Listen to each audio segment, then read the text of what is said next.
처장님, 국가 붕괴의 날이 다가오고 있습니다. 4월 4일까지 헌재 판결 날 가능성이 있습니까?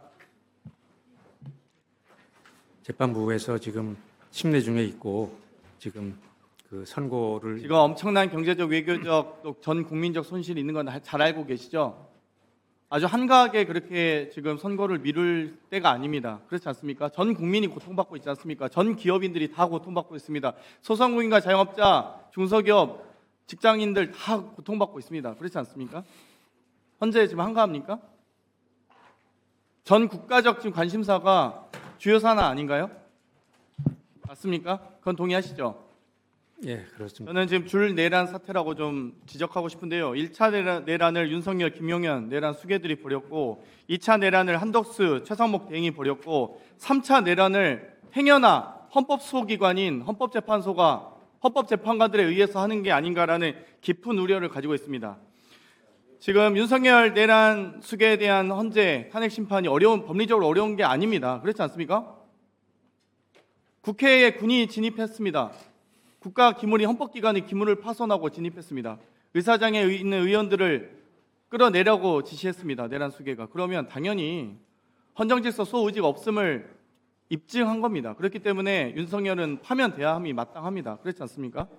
거기에 대한 의견 못 주시겠죠? 박근혜 탄핵 심판 선고는 11일 걸렸습니다. 노무현 대통령에 대한 탄핵 심판 선고는 14일 걸렸습니다. 지금 윤석열 내란 수괴 탄핵 심판 선고 34일째입니다. 어렵습니까, 법리가?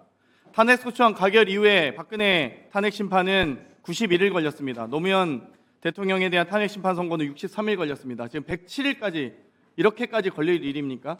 최소한 많은 분들이 법조인들이나 이 헌법학자분들이 아마 노무현 대통령보다 조금 더 길어질 수 있지만 박근혜 대통령 탄핵 심판보다는 더 걸리진 않을 거다. 법리적 논쟁, 쟁점 사안이 경미하다, 오히려 그 정도 복잡하지 않다라는 이야기를 했습니다. 그런데 왜 이렇게 지연되는 것입니까? 헌법재판관들이 국가 이익을 위해서 노력해야지, 헌정질서 소홀 위해서 노력해야지, 개인의 입심양면이나 개인의 이익을 위해서, 일신을 위해서 노력하면 안 되지 않습니까? 그러면 헌법재판관들마저도 직무유기와 직권남용의 대상이 되지 않겠습니까? 그건 동의하시나요? 헌법재판관들도 직권남용과 직무유기의 대상은 되죠? 재판부에서 지금 최선을 다해서 네네, 최선 다하셔야 되는데 너무 늦습니다. 이제는 변명의 여지가 없습니다. 이제 3월도 넘어가고 4월까지 넘어가는 탄핵 심판이 어디 있습니까? 그러면 이완규 법제처장의 발언 좀 여쭤보고 싶은데, 헌재 결정을 반드시 따를 필요 없고 시한도 정해진 것 없다. 이 발언에 대해서 어떻게 생각하세요? 헌재 입장은 있습니까? 일국의 법제처장이 헌재 결정을 따를 필요도 없고 시한도 정해진 게 없답니다. 어떻게 생각하십니까? 저희 결정 취지대로 이해해 주시면 좋을 것 같고요. 그 발언에 대해서는 제가 뭐라고 코멘트할 입장은 아닌 것 같습니다. 헌법재판소법 제61조, 제66조에 의해서 헌재 판결은 모든 국가기관에 기속되고 심판 청구가 인용할 경우에 즉시 결정 취지에 따른 처분을 해야 한다가 헌재법 61조, 66조잖아요. 그렇죠? 그러면 이완규 법제처장의 이 발언, 문제 있는 발언 아닙니까? 거기에 대해서 헌재가 입장을 내셔야죠. 이완규 법제처장의 발언 부적절하다, 사법부의 권위에 정면으로 도전하는 발언이다 라고 하셔야죠.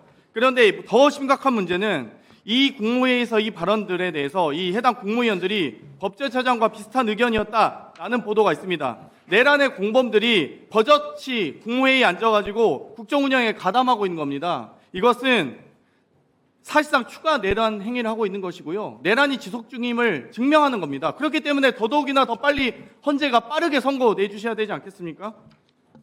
그렇죠? 한덕수 총리 기각에 대해서도, 한덕수 총리 탄핵에 대한 기각도 그렇지 않습니까? 헌재 판결 이전에 탄핵 소추가 가결된 거잖아요. 그런데 헌재 판결 이후에 마은혁 재판관이 임명하지 않은 최상목 대행은 명백히 헌법 위반 아닙니까? 헌재법 61조, 66조 다 위반하고 있는 거잖아요. 이 부분은 당연히 최상목 대행에 대한 탄핵 소추 사유가 되는 것 아니겠습니까? 헌재 판결 이후에도 무시하는데, 헌재를, 헌법소기관인 헌재를 무시하는데 지금 이걸 왜 헌재가 아무 입장이 없습니까? 입장에 대해서 처장님께서 강력하게 이완규 법제처장과 최상목 대행의 미임령, 그리고 지금 또 2차 내란을 진행하고 있는 한덕수 총리에 대해서 말씀해 주시고요.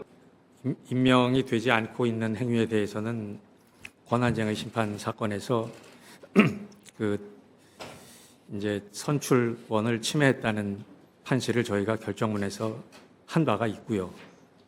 그리고 또 그 한덕수 총리 탄핵 심판 사건 이후에서도 그 임명하지 않는 행위는 헌법과 법률 위반이라고 판결문에서 밝힌 바가 있습니다. 그래서 저희들은 그러한 취지에 따라서 그 헌법적인 절차대로 작동이 되기를 원하고 있고요. 그 판결문 결정문에 나와 있는 그 사항에 대해서 다시 한번 말씀을 제가 드리는 것으로 하겠습니다. 그럼 빠르게 임시기 가처분 신청도 처리하셔야 되고요. 또 승계 집행권 부여 관련된 심판도 빠르게 진행하셔야 됩니다. 예, 그 사건 지금 들어와 있어서 바로 저희가 지금 심리에 들어가 있습니다. 예. 네. 그 법사위원장이 국회법 49조에 따라 사무처장한테 또 한 말씀 드리겠습니다. 서부지법 폭동 사태가 있었을 때 대법원에서 거기에 대한 규탄 입장을 냈거든요. 예. 그건 당연한 거 아닙니까? 마찬가지로 헌법재판소에서 판결한 내용을 이행하지 않고 있는 부분에 대해서는 명확하게 이행하라고 입장을 내는 거예요. 그건 헌재 판결에 대한 테러거든요. 그렇지 않습니까? 그래서 그것은 여야를 떠나서 헌법재판소로서 존재 이유인 거거든요. 위헌 판결을 냈으면 거기에 따라서 이행하라라고 입장을 갖고 있어야 되는 거예요. 그런 점에서 그 점은 이런저런 정치적 고려 없이 헌재에서 답변해야 된다 이렇게 보고 있습니다.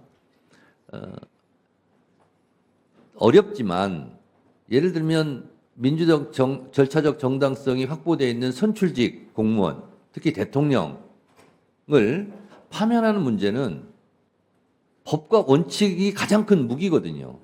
그래서 정치적으로 헌재 재판관들이 흔들리면 안 된다 하는 것이 헌법학자들의 의견 주장 아닙니까? 마찬가지로 헌법재판소는 누가 뭐라고 해도 헌법재판소에서 위헌 판결을 했다, 어떤 판결을 했다, 그걸 지키지 않고 있다.